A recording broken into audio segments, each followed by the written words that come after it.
não vai acontecer. As pessoas vão ser as pessoas. Se a gente falar de inteligência artificial, tem camadas, e a principal camada, na minha opinião, e do Alegre a gente conversa muito, é a camada de aplicação. É o que importa mesmo, sabe? Então, você quer falar sobre melhor modelo e debater isso, tudo bem, mas isso é parte de engenharia. Vamos falar de aplicação, de onde muda, do que... Então, a ideia aqui hoje é a gente falar muito disso. Por isso que eu usei esse nome sem mistérios, porque assim, quando eu ouço casos que são muito comuns de pessoas que abandonaram a tecnologia, é porque o pessoal de tecnologia afasta as pessoas. Eu, como profissional de tecnologia, fico com certeza, é o povo mais chato que tem.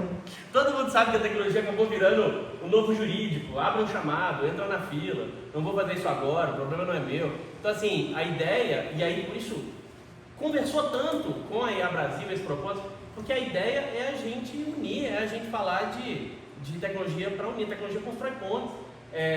Uma vez eu comentei, eu fui junto com a Lê no webinar que a gente fez, eu aprendi a desenhar com a IA. Eu sou uma pessoa que para desenhar eu sou um zero à esquerda total. Eu até acho que eu sou canhoto, eu acho que eu desenho com a mão errada, eu deveria fazer com a outra mão, porque é zero habilidade. Com a IA eu consigo.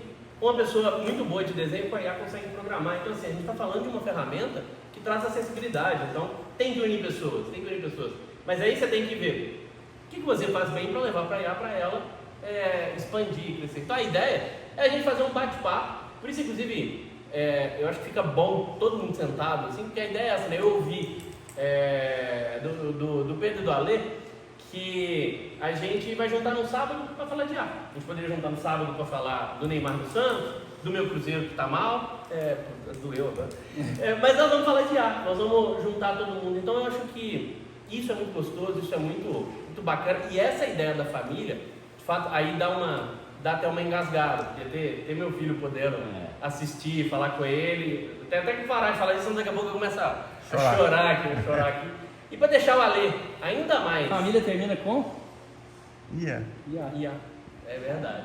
Para deixar o Alê ainda mais preocupado, a Fernanda... Nossa, mas vocês estão querendo... Eu vou catar um avião e vou embora hoje mesmo. A Fernanda é minha namorada do ensino médio. Com 15 anos de idade a gente começou a namorar, com 17 nasceu o Natan, e também até hoje fundou comigo a empresa, então assim... Compreendo. Então vamos lá, porque a gente explicação de por que a gente pensa como pensa, né? Então eu sempre fui um cara técnico, mas depois eu fui estudar gestão. Quando você empreende no Brasil, o basquete que vira futebol, assim que você vai fazer o ponto, você descobre que ser técnico e querer abrir uma empresa de tecnologia a parte mais fácil, difícil é ser empreendedor. E o empreendedorismo muda vidas. Então, quando eu comecei a perceber isso e ter que estudar gestão, foi quando eu comecei a ver que a tecnologia era meio e não fim em si mesmo. Então, a visão foi mudando. Pra vocês terem uma ideia, a gente mudou o nome da empresa. A empresa nasceu como Helper, como uma pura fábrica de software para entregar a solução, e virou Neurize quando a gente começou a olhar e falar: a gente tem que entregar alguma coisa que vai fazer algo para a pessoa. E se isso for um Office, se isso for uma planilha de Excel, está ótimo, está resolvendo o problema. Então, a minha carreira transitou muito por isso. E agora, com toda essa revolução de IA, não vê que eu falo um pouquinho da história, mas a gente está falando de novembro de 22. A IA generativa é novembro de 22. Por mais que tenha inteligência artificial, a primeira referência que a gente tem é de 35 com o Turing, e a primeira aplicação com 50, a gente está falando da IA generativa em novembro de 22, de ter saído de um papo acadêmico, ter saído, as empresas de tecnologia que lidam com IA eram chamadas Deep Tech, que é o caso da semana, inclusive, é uma Deep Tech, que é mais profundo, mais complexo. Agora não, agora qualquer adolescente monta uma startup, e monta uma startup que pode ter resultado. Então assim, isso mudou um pouco. E aí, gerente de projetos, nem existe mais esse cargo. Eu era a pessoa da previsão do tempo, né? E aí, como estamos? E aí, como vai? Eu fui um dos primeiros Scrum Master do Brasil. Eu tirei a certificação em 2006, 2007, e isso ajudou muito, porque a empresa nasceu porque eu vi essa possibilidade de, projeto falha por planejamento, não é por tecnologia. Você tem excelentes profissionais de tecnologia, mas que estão correndo para o caminho errado. E a pior coisa que você pode fazer é correr na direção errada. Depois você tem que voltar tudo que correu. Então, nasceu muito.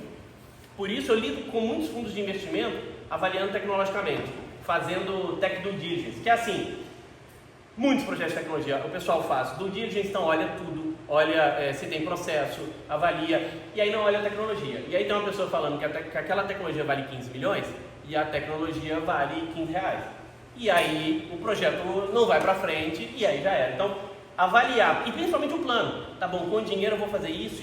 A gente viveu ali 2020, 2021, um cenário terrível de muito investimento em tecnologia e nenhum resultado, porque era tudo inflado. Era o tal sênior de 2 anos, então a pessoa, 2 anos de experiência, salário de R$15.000. Nenhuma empresa se sustenta assim. E aí deu no que deu. Então agora, depois de todo esse balanço, eu acho que a gente está vindo para um 2025 de muita expectativa positiva, exatamente porque eu acho que as coisas se ajustaram, equilibraram. Então isso eu acho bem.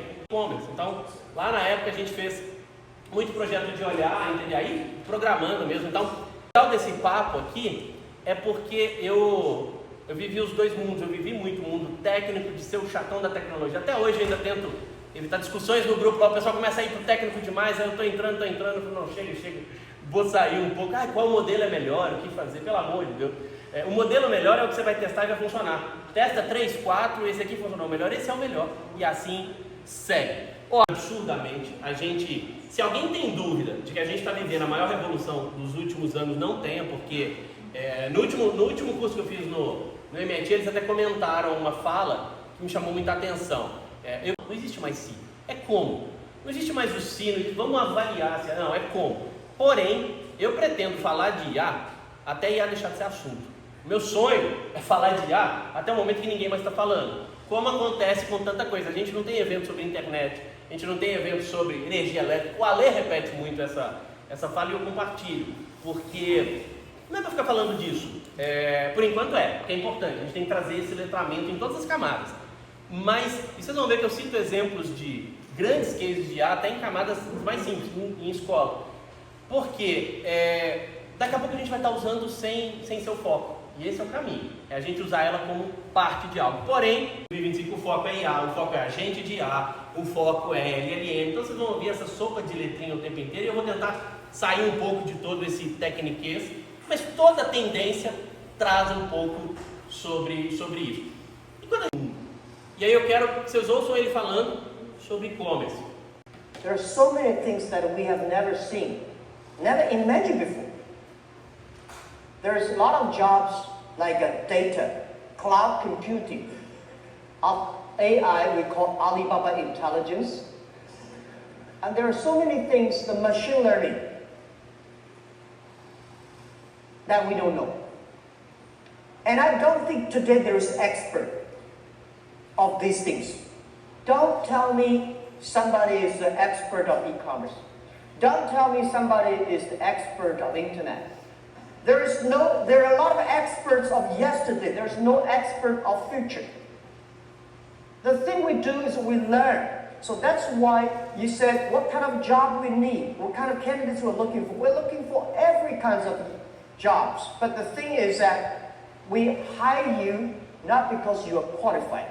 We hire you because you will be qualified if you learn together with us. So this is what Alibaba requests. We hire people.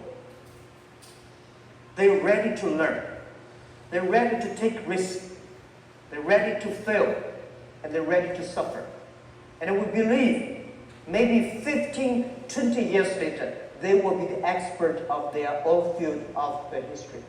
That's what we think. Que é especialista de inteligência artificial, foge. foge. Não há especialistas, não há. Uma das maiores referências de e-commerce dizendo que não há especialista em e-commerce. Então a gente está falando de algo novo. E algo novo é capacidade de aprendizado, é sobre pessoas. Então se a gente conseguir sair daqui com todo mundo pensando, preciso aprender mais, preciso abrir mais para o novo, já vale a pena. No Vale do Silício eles adoram o Shoshin, né, do Zen Budismo, que é você fazer algo novo, tentar algo novo. A própria Salesforce faz muito disso com o Shoshin, colocando métodos que eles podem fazer diferente dos últimos anos e novos. Então assim, grandes experiências que eu tive foi quando eu fui tentar fazer coisas diferentes. Fui tentar correr prova de 5 km, né, com meu físico, se eu chegar a 10 eu desmaio, então não dá. Mas aí você começa, aí eu falo assim, o que eu sei de algoritmo não serve para nada. Porque eu tô morrendo com o sol na cabeça, o algoritmo não adianta. Então, isso é legal. A gente, como ser humano, cada vez mais vai ter que ser multidisciplinar. Então, cada vez mais a gente vai ter que aprender coisas totalmente diferentes e distintas, das mais desafiadoras até porque a gente tem. Isso é um pouquinho difícil. Por quê? Conseguiram cruzar o braço ao contrário? Olha a dificuldade. Olha a dificuldade. Ninguém sabe se cruzou ao contrário, né? Nem sabe. E repara que ninguém consegue ficar muito tempo. Ninguém consegue ficar muito tempo. Se você cruza o braço ao contrário, daqui a pouco você está incomodado e tira. A mudança é chata, ninguém quer. E a inovação é sobre mudança. Então, se a gente está falando de algo que vai causar uma mudança colossal, 1922 para cá tudo mudou, tudo é diferente. Está tentando ainda manter ao contrário? Eu estou dizendo, já conseguiu? Tudo mudou. A gente... bom, eu vou no TDAH, né? Só ficou, tá aqui tentando com o braço. Mas quebrar, a gente está falando de quebra de paradigma o tempo inteiro. Não quebrar tudo que a gente sabia até agora, a gente não vai conseguir acompanhar. Então, assim, de novo, vou reforçar um pouco isso, porque a ideia é a gente só falar de mudança. A gente está mudando, é desafiador. Hoje, brincando, eu falei no café, eu falei assim, olha, com IA, quem não está confuso é porque não está bem informado. Não tem jeito, ninguém sabe, não tem conversa, não tem especialista, não tem quem saiba, tem pessoas capazes de aprender, lendo, estudando, aprendendo e principalmente se conectando com outras e a gente falando, do que eu posso usar? Pô, eu sou um advogado e quero usar para advocacia, o que tem de bom? Ah, eu trabalho com RH e quero usar para RH, o que tem de bom? É a gente começar a olhar dentro do que a gente tem, como a gente vai ampliar. Para um espaguete, tecnologia, mercado, finança, aspectos legais, Covid, guerra, governo, imposto. A gente tem um monte de mudança. Não é linear, é incerteza, é erro, uma certa dificuldade para aceitar o erro, né? Que a gente tem aquela coisa, sofre durante muito tempo com o problema. O problema você vai pegar o aprendizado dele e vai para o próximo. Mas você vai, recurso escasso, pressão de mercado. E é no caos que nascem as grandes ideias, que nascem soluções criativas, transformadoras. Muita gente acha que a inovação é isso daqui. Eu tive uma ideia brilhante, eu passo por um processo e eu tenho um sucesso. Olha, eu queria muito que o mundo... Na verdade, quando a gente vai fazer algo novo, a gente tem isso daqui.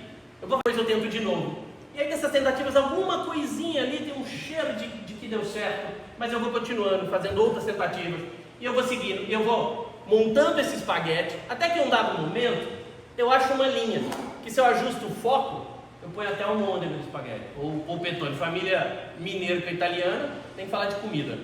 Então, eu quis trazer isso até antes da gente entrar no assunto como contextualização, porque a gente vai falar de mudança. Inovação é mudança e é aceitar. A gente foda que aceita mudança.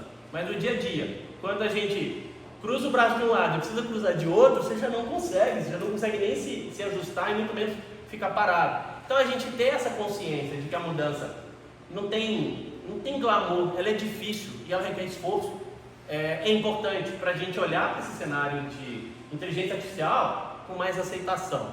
Então a ideia... Tá, atenção! Ale! Acabamos de invadir a casa do Pedrão, galera.